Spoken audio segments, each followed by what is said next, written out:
दोस्तों नमस्कार। मैं हूं पीएन चतुर्वेदी और न्यूज़ कवर में आपका स्वागत है। आज हम लोग चर्चा करेंगे रूस के राष्ट्रपति व्लादिमीर पुतिन की जो भारत यात्रा थी उसके संबंध में। पुतिन ने 4 और 5 दिसंबर को यहाँ 2 दिवसीय यात्रा पर रहे। थर्सडे और फ्राइडे को, थर्सडे की शाम को आए थे और करीब 30 घंटे की उनकी यात्रा, ये 2 दिवसीय एग्रीमेंट पे साइन किया गया है। हम उनके बारे में भी चर्चा करेंगे और ये भी चर्चा करेंगे कि इस यात्रा से रूस को क्या मिला, पुतिन को क्या मिला और भारत को क्या मिला। तो दोस्तों, आपको पता हो कि फरवरी 2022 से ही रूस और यूक्रेन का युद्ध चल रहा है और जब से युद्ध चल रहा है तब से पुतिन साहब आइसोलेशन में हैं। आइसोलेशन में, दुनिया में आइसोलेशन में इस तरह से हैं कि वेस्टर्न यूरोप और अमेरिका ठीक उनके खिलाफ है, उन पर सैंक्शंस लगा दिए गए हैं और पूरी तरह से उनकी अर्थव्यवस्था को चौपट करने का प्रयास अमेरिका कर रहा है। अमेरिका यूरोप मिलकर के कर रहे हैं और यहाँ तक कि जो यूक्रेन में युद्ध चल रहा है उसमें जो जानें गई हैं, उसमें उस युद्ध में युद्ध अपराधों के लिए जो इंटरनेशनल क्रिमिनल कोर्ट है, आईसीसी एट हेग, नीदरलैंड्स में, उसने पुतिन व 5 अन्य के विरुद्ध अरेस्ट वारंट जारी किए हैं। मतलब उनका कहना है कि विश्व में कहीं भी पुतिन जाएंगे उनको अरेस्ट कर लिया जाए, क्योंकि युद्ध अपराधी यूक्रेन में चल रहे युद्ध अपराधों के दोषी हैं और ये अरेस्ट वारंट आज भी जारी है, इसे ख़त्म नहीं किया गया है। तो भारत की जो विजिट रही है पुतिन की, उसके 2 मायने रहे हैं दोस्तों। पुतिन अपनी विजिट से यह दिखाना चाहते हैं, अमेरिका यूरोप को कहना चाहते हैं कि आपके आइसोलेशन का कोई फ़र्क नहीं पड़ा हमारे ऊपर।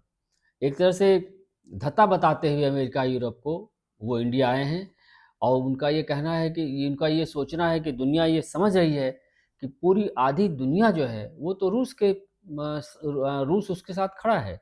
पुतिन आधी दुनिया के साथ खड़े हैं, तो किस तरह का उनका आइसोलेशन। वो चीन जा चुके हैं, अमेरिका जा चुके हैं, वियतनाम जा चुके हैं और अब इंडिया आ गए हैं, नॉर्थ कोरिया गए हैं। तो ऐसे में ये पुतिन की जो सोच है वो यह है कि हम दुनिया में आइसोलेटेड नहीं हैं और अमेरिका और यूरोप का एक ज़बरदस्ती रूस को नीचा दिखाने का एक षड्यंत्र है।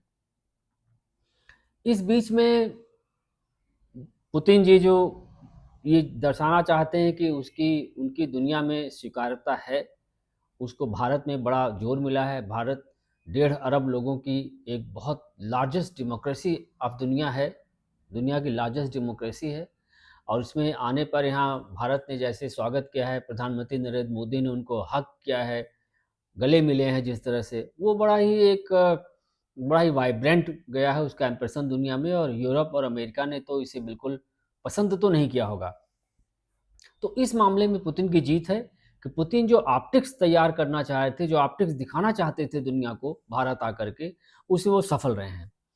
उन्होंने भारत में आने पर जो उनका स्टेट फंडेड टेलीविज़न है रसिया टुडे भी लॉन्च किया है और अब भारत में ये इसका स्टूडियो में लगता है बनाया जाएगा। जो चीज़ नहीं हुई है दोस्तों, जिसकी बहुत उम्मीद थी पुतिन के आने में कि पुतिन और मोदी के बीच, भारत और रूस के बीच जिन समझौतों पर हस्ताक्षर किए जाएँगे, उसमें इनकी विजिट के पहले जो चर्चा थी और जिसमें यह कहा गया था कि भारत और रूस के बीच में बड़े गहरे संबंध उनको इसमें ये इस यात्रा में दिखेगा। तो इसके 2 मतलब थे। एक तो क्रूड ऑयल पर चर्चा या एग्रीमेंट होता और दूसरा डिफेंस पर। तो इन 2 मामलों में कोई ख़ास एग्रीमेंट नहीं हुए हैं, कोई चर्चा नहीं हुई है ख़ास, कोई बात आगे नहीं बढ़ी है, जो एक निराशाजनक है कि जैसा सोचा जा रहा था, प्रेस या पत्रकारों ने जैसा सोचा था वैसा नहीं हुआ। ऑयल और डिफेंस पर कोई डील नहीं हुई है। इकोनॉमिक कोऑपरेशन पर ज़्यादा फोकस रहा है, इकोनॉमिक कोऑपरेशन पर डील हुई है। शायद इसीलिए ये प्रयास किया गया है कि जो रूस और भारत के बीच में जो ट्रेड डेफिसिट है बहुत बड़ा, उसको फिल अप करने के लिए ये ज़्यादा इकोनॉमिक समझौते किए जाएँ। लेकिन ये कोई स्ट्रेटेजिक समझौता तो नहीं कहा जा सकता है।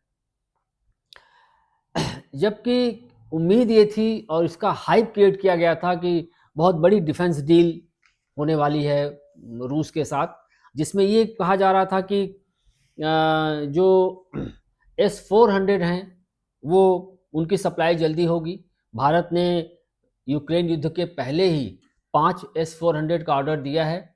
S-400 surface to air defence की बहुत ही प्रभावी टेक्निक है और इसने ऑपरेशन सिंदूर में भी बड़ा प्रभावी रोल निभाया है। इसकी 5 यूनिट्स भारत ने खरीदी हैं रूस से, जिसमें से केवल 3 की सप्लाई अभी हो पाई है, 2 की सप्लाई अभी बाकी है। तो ये उम्मीद की जा रही थी कि इसमें इसको जल्दी सप्लाई करने की बात भारत करेगा लिखित में, लेकिन ऐसा नहीं हुआ है। दूसरी चीज़ ये सोची जा रही थी डिफेंस में कि जो S-400 जो प्रभावी रहा है भारत में अगेंस्ट पाकिस्तान, उसकी और यूनिट्स भारत खरीदेगा, लेकिन इसके बारे में भी कोई समझौता नहीं हुआ है। तीसरी चीज़ ये थी कि S-400 का अपग्रेडेड वर्जन S-500 रूस में आ गया है।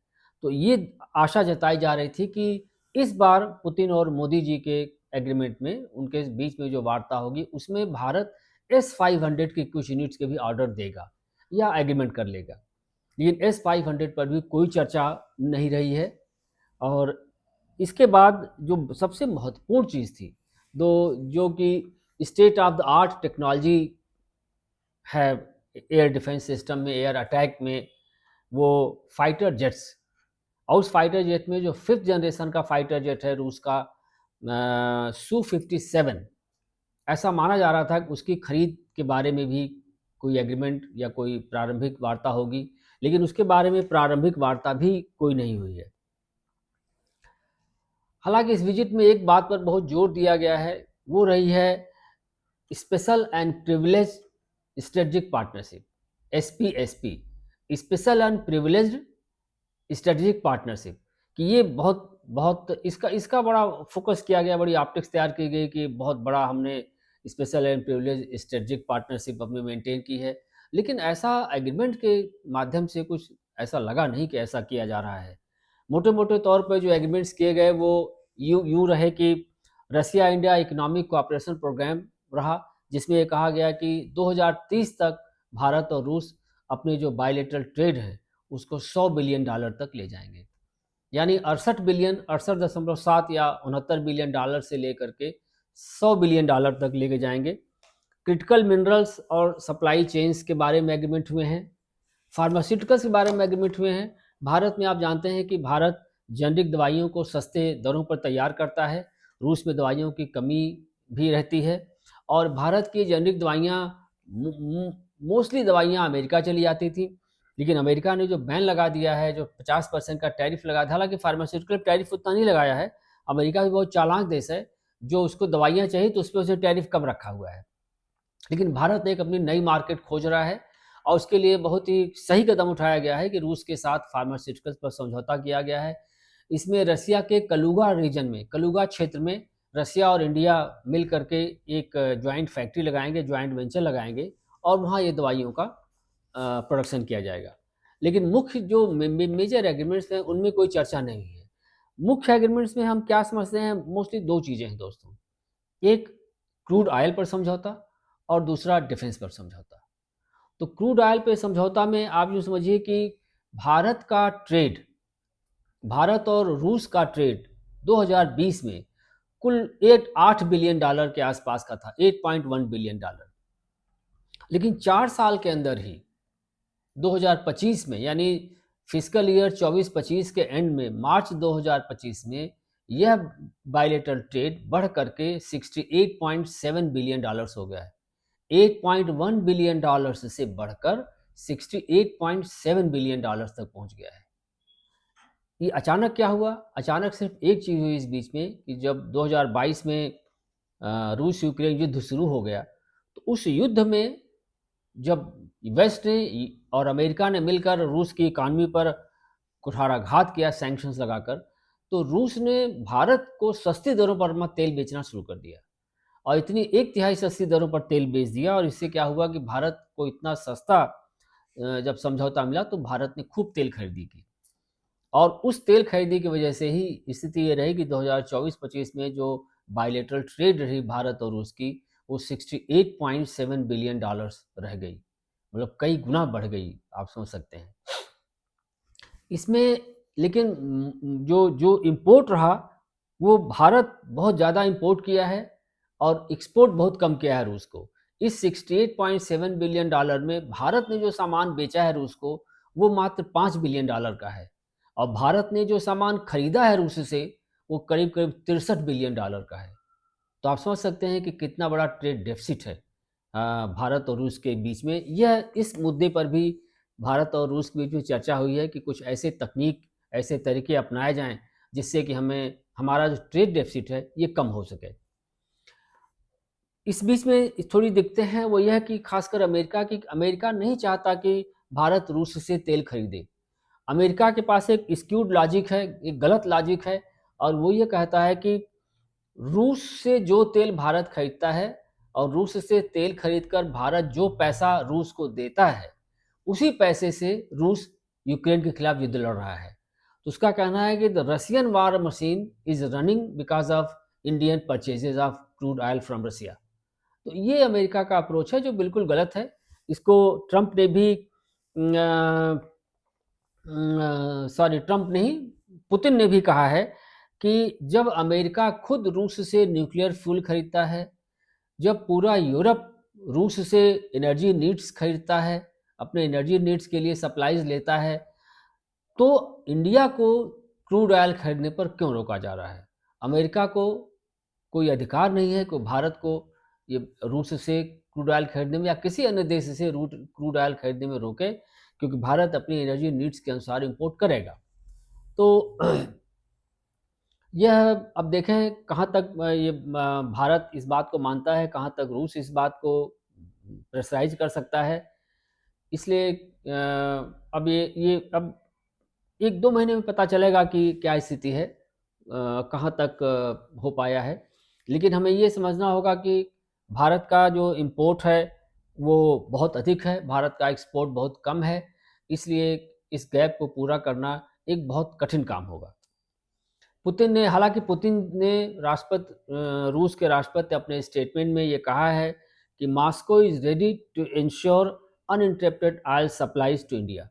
मतलब उन्होंने कहा है कि भारत को हम सप्लाई देने को तैयार हैं, भारत को कितनी सप्लाई लेनी है, क्या करना है वो भारत तय करे।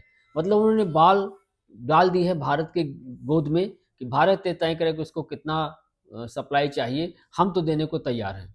तो अब भारत को ही तय करना है कि ये कहाँ तक रूस से सप्लाईज़ लेता रहेगा। पुतिन ने भारत पे एक दबाव भी बना दिया है कि अब ये इंडिया तय करे कि ट्रंप को कितना वैल्यू देता है, हम अपना तेल देने के लिए तैयार हैं। तो ये एक देखा जाए तो विदेश नीति में इसे माना जाएगा कि ट्रंप ने भारत पर एक दबाव ही बना दिया है और अब भारत को बहुत सीरियसली सोचना होगा कि वो क्या करे इस तेल सप्लाई को लेकर के। क्योंकि इस बीच में आप देखें कि तेल की सप्लाईज़ भारत ने लगातार घटा दिया है रूस से। सितंबर महीने में 38% सप्लाईज़ घटा दी गई और अक्टूबर महीने 11% सप्लाईज़ घटा दी गई। इस तरह एक बहुत बड़ी सप्लाई रूस से जो तेल आता है उसकी घटा दी गई है और लगातार भारत क्रूड का इम्पोर्ट घटाता जा रहा है।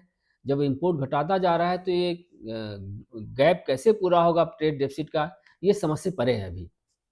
अब देखना है कि इंडिया इसमें क्या स्टेप लेता है, रूस से तेल लेगा कि अमेरिका से तेल लेगा, ये अभी तो बिल्कुल तय नहीं है, दोनों देशों के बीच में तय नहीं है। तो हालाँकि एक भारत के लिए भी है कि जो अमेरिका ने रूस से तेल खरीदने के कारण 25% की पेनल्टी लगा दी। जो गुड्स इंडिया से अमेरिका में जाएँगे उन पर 25% की पेनल्टी लगा दी। 25% का टैरिफ तो पहले से लगा था जो लगभग सभी देशों में लगा रखा था। तो 25% का टैरिफ जो पहले लगाया था वो और 25% की पेनल्टी। इस तरह भारत आज 50% का टैरिफ दे रहा है अमेरिका को। तो ऐसी स्थिति में भारत की आर्थिक स्थिति पर दबाव है, उसका प्रभाव है। लेकिन एक अच्छी बात ये है कि डोनाल्ड ट्रंप इसमें थोड़े कमज़ोर हो रहे हैं। अमेरिका में डोनाल्ड ट्रंप कमज़ोर हो गए हैं। उनकी एक जो रिपब्लिकन लॉ मेकर हैं, कांग्रेस की मेंबर हैं, मार्गरेट टेलर ग्रीन, उन्होंने एप्स्टाइन फाइल्स को लेकर अपने पद से इस्तीफ़ा दे दिया है और ये बहुत बड़ा दबाव डोनाल्ड ट्रंप पे है कि इससे भी ट्रंप बहुत कमज़ोर पड़ गए हैं और ट्रंप के कमज़ोर होने से अमेरिका में ट्रंप के कमज़ोर होने से भारत को थोड़ा फ़ायदा ही होगा। तो भारत थोड़ा और इंतज़ार कर सकता है कि रूस में अमेरिका से हमें जो संबंध अपने बनाने हैं वहाँ कहाँ तक जाएँ, लेकिन बहुत बहुत हम इंतज़ार भी नहीं कर सकते दोस्तों, क्योंकि भारत की इकॉनमी पे बहुत प्रभाव पड़ना ऑलरेडी शुरू हो चुका है। जो सबसे महत्वपूर्ण मुद्दा रहा इस एग्रीमेंट का वो है डिफेंस का मुद्दा। डिफेंस के मुद्दे में कोई क्लैरिटी नहीं है, जिसकी आने के पहले बहुत ज़्यादा हाइप तैयार किया गया था, बहुत ज़्यादा आशा उम्मीद लगाई गई थी कि जो 2 S-400 रूस से भी नहीं आए हैं, वो जल्दी आ जाएँगे और इसके साथ भारत कुछ एडिशनल S-400 रूस से खरीदेगा, ये दोनों में से कोई नहीं हो पाया। तीसरा ये भी था कि जो अपग्रेडेड वर्ज़न है S-400 का, जिसका नाम S-500 है, S-500 की खरीदी के लिए भी भारत एग्रीमेंट कर सकता है, लेकिन S-500 पे कोई चर्चा ही नहीं हुई। और उसके साथ ये था कि एयर डोमिनेंस के लिए हम 5th जनरेशन का जो फाइटर एयरक्राफ्ट है रूस का सू-57 खरीदेंगे, उस पर एग्रीमेंट करेंगे, लेकिन वार्ता एग्रीमेंट ऐसा कुछ भी सू-57 को लेकर नहीं हुआ है और इस तरह की कोई बात एग्रीमेंट में नहीं आई है। विदेश मंत्रालय ने, भारत सरकार के विदेश मंत्रालय ने जो बयान जारी किया है, जो स्टेटमेंट जारी किया है, उस स्टेटमेंट में इसका कहीं भी कोई उल्लेख नहीं है। एक तो बड़ा ही लैकलस्टर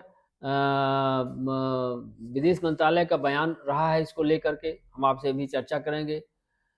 लेकिन जो सू-57 पर समझौता नहीं हो सका है, उसको लेकर के 2 धारणाएँ चल रही हैं। ये माना जा रहा है कि अमेरिका का जो दबाव अभी चल रहा है इंडिया के प्रति लेकर के, उसमें रूस और इंडिया ने नहीं समझा होगा, उचित नहीं समझा होगा कि हम दुनिया के सामने ओपन में ये डिक्लेरेशन करें।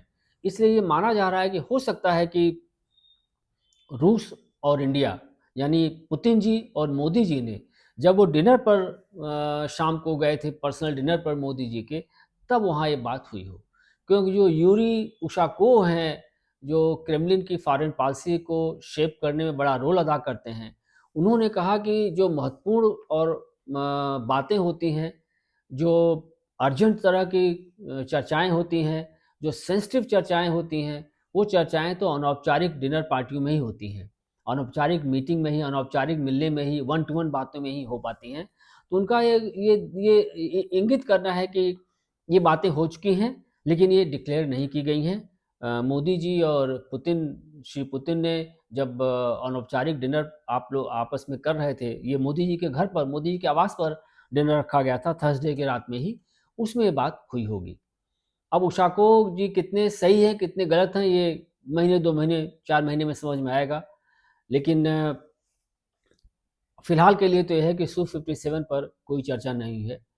लेकिन एक चीज़ भारत सोच सकता है, इसमें एक और एंगल है दोस्तों। यूक्रेन को लेकर सू-57 पर भारत की राय। सू-57 5th जनरेशन का फाइटर एयरक्राफ्ट है, बहुत बड़ा एयरक्राफ्ट है, ये मायने नहीं रखता है।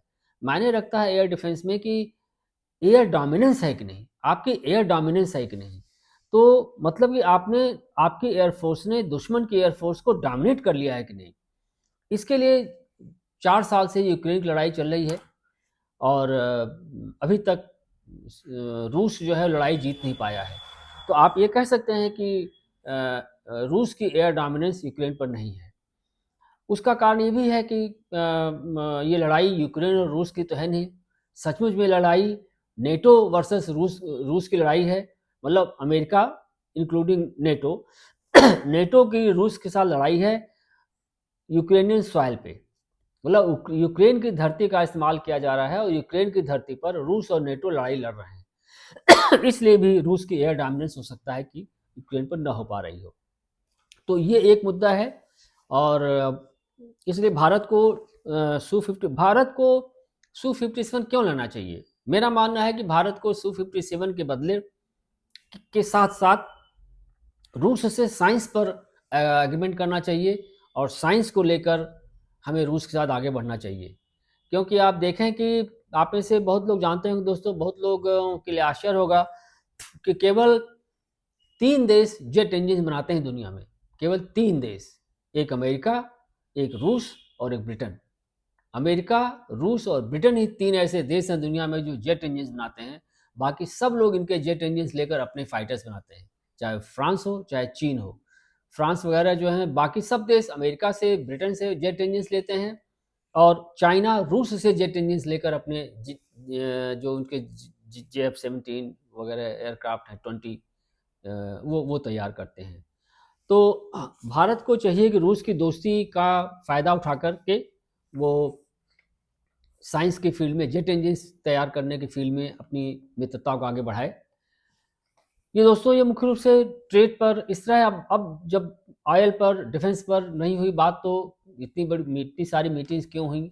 मीटिंग्स के देखने से लग रहा है, और विदेश मंत्रालय का जो स्टेटमेंट जारी हुआ है उससे भी देखने से लगता है कि ये ट्रेड डील की जो है ज़्यादा समझौता दिया गया है।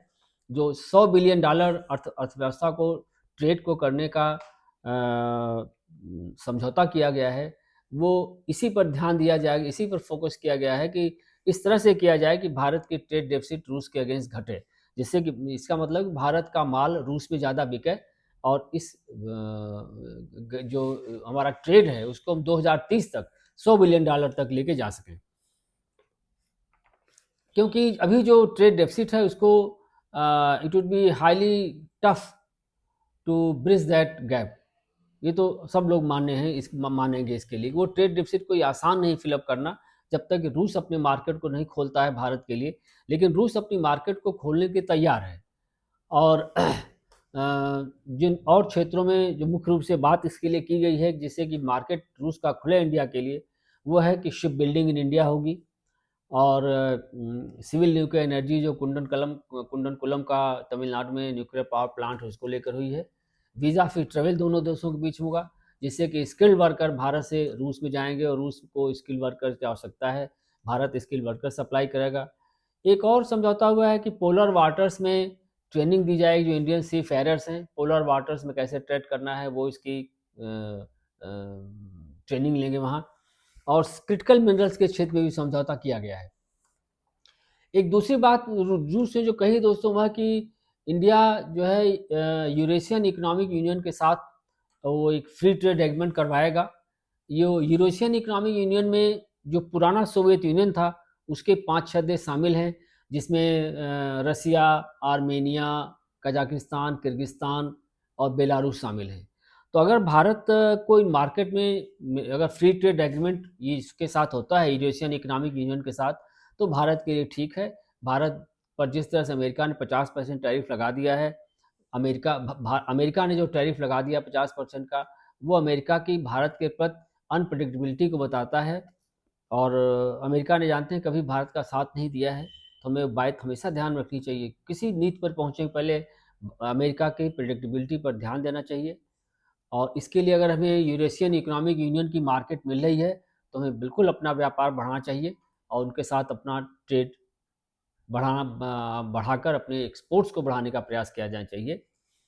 और जहाँ तक रूस के और भारत के डिफेंस का सवाल है दोस्तों, भारत में जो डिफेंस का सिस्टम है, जो डिफेंस का एनवायरनमेंट है, उसमें करीब 60% जो हथियार हैं वो रूस के ही हैं।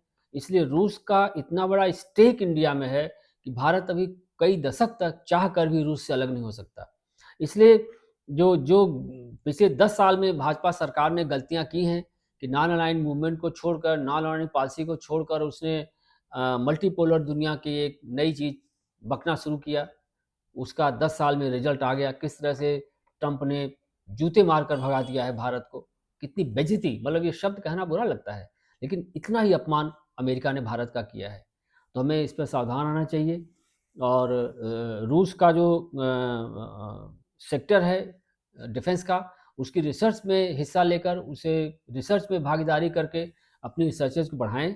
हमें अपनी मैन्युफैक्चरिंग को बढ़ाना होगा। मैन्युफैक्चरिंग हमारी बढ़ेगी तभी हम जाके डिफेंस में आगे कुछ बना पाएंगे, और मैन्युफैक्चरिंग बढ़ेगी तभी हम एक्सपोर्ट्स कर पाएंगे। अदरवाइज अगर मैन्युफैक्चरिंग सेक्टर नहीं बढ़ता है तो सब बातें केवल बातें ही रह जाएंगी, इनका कोई अर्थ नहीं रह जाएगा।